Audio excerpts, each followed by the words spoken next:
But what most people call the civil rights movement really did begin in the 50s. While the 1950s were something of a golden age for many blue and white-collar workers, it was hardly a period of expanding opportunities for African Americans. Rigid segregation was the rule throughout the country, especially in housing, but also in jobs and in employment. In the South, public accommodations were segregated by law, while in the North, it was usually happening by custom or de facto segregation. To give just one example, the new suburban neighborhoods that sprang up in the 1950s were almost completely white, and this remained true for decades. According to Eric Foner, as late as the 1990s, nearly 90% of suburban whites lived in communities with non-white populations less than 1%. And it wasn't just housing. In the 1950s, half of black families lived in poverty. When they were able to get union jobs, black workers had less seniority than their white counterparts, so their employment was less stable. And their educational opportunities were severely limited by substandard segregated schools. Now, you might think the civil rights movement began with Rosa Parks and the Montgomery bus boycott, or else Brown versus Board of Education, but it really started during World War II with efforts like those of A. Philip Randolph and the soldiers taking part in the Double V Crusade. But even before that, black Americans had been fighting for civil rights. It's just that in the 1950s, they started to win. So desegregating schools was a key goal of the civil rights movement, and it started in California in 1946. In the case of Mendez versus Westminster, the California Supreme Court ruled that Orange County, of all places, had to desegregate their schools. They'd been discriminating against Latinos.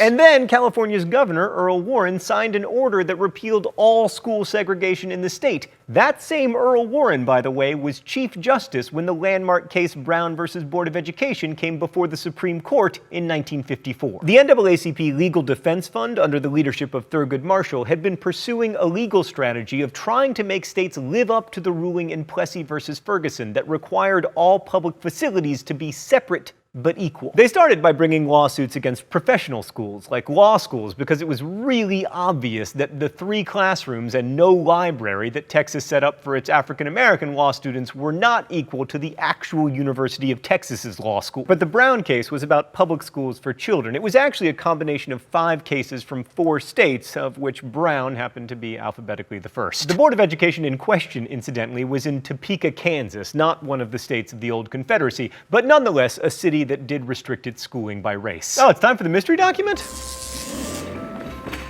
The rules here are simple. I read the mystery document. If I'm wrong, I get shocked. Segregation of white and colored children in public schools has a detrimental effect upon the colored children. The impact is greater when it has the sanction of the law, for the policy of separating the races is usually interpreted as denoting the inferiority of the Negro group. A sense of inferiority affects the motivation of a child to learn. Segregation with the sanction of law, therefore, has a tendency to retard the educational and mental development of Negro children and to deprive them of some of the benefits they would receive in a racially integrated school system. Stan, the last 2 weeks you have given me 2 extraordinary gifts, and I am thankful. It is Earl Warren from Brown versus Board of Education. Huzzah! Justice Warren is actually quoting from sociological research there that shows that segregation itself is psychologically damaging to black children because they recognize that being separated out is a badge of inferiority. All right, let's go to the thought bubble. The Brown decision was a watershed, but it didn't lead to massive, immediate desegregation of the nation's public schools.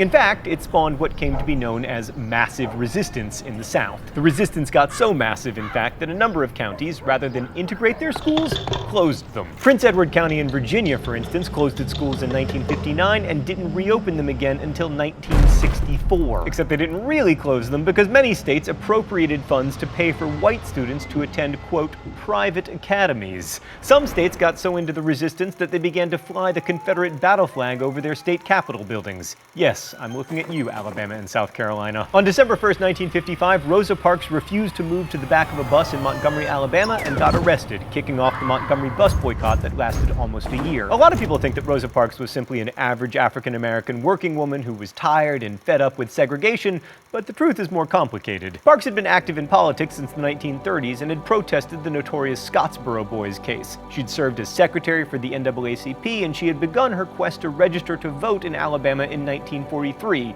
She failed a literacy test tests 3 times before becoming one of the very few black people registered to vote in the state.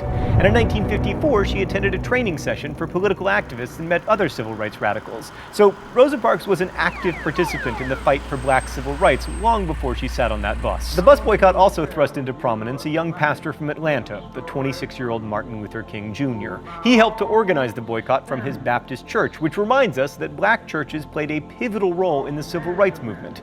That boycott would go on to last for 381 days, and in the end, the city of Montgomery relented. Thanks, Thought Bubble. So that was, of course, only the beginning for Martin Luther King, who achieved his greatest triumphs in the 1960s. After Montgomery, he was instrumental in forming the Southern Christian Leadership Conference, a coalition of black civil rights and church leaders who pushed for integration, and they needed to fight hard, especially in the face of massive resistance and an Eisenhower administration that was lukewarm at best about civil rights. But I suppose Eisenhower did stick up for civil rights when forced to, as when Arkansas Governor Orville Faubus used the National Guard to prevent the integration of Little Rock Central High School by 9 black students in 1957. Eisenhower was like, you know, as the guy who invaded Normandy, I don't think that's the best use for the National Guard. So Eisenhower sent the 101st Airborne Division, not the entirety of it, but some of it, to Little Rock, Arkansas to walk kids to school, which they did for a year. After that, Faubus closed the schools, but at least the federal government showed that it wouldn't allow states to ignore court orders about the Constitution. In your face, John C. Calhoun! Despite the court decision and the dispatching of federal troops, by the end of the 1950s, fewer than 2% of black students attended integrated schools in the South. So the modern movement for civil rights had begun, but it was clear that there was still a lot of work to do. But the emergence of the civil rights movement shows us that the picture of consensus in the 1950s is not quite as clear-cut as its proponents would have us believe. Yes, there was widespread affluence, particularly among white people, and criticism of the government and America generally was stifled by the fear of appearing to sympathize with communism. But there was also widespread systemic inequality and poverty in the decade that shows just how far away we were from living the ideal of equal opportunity. That we have made real progress, and we have, is a credit to the voices of protest.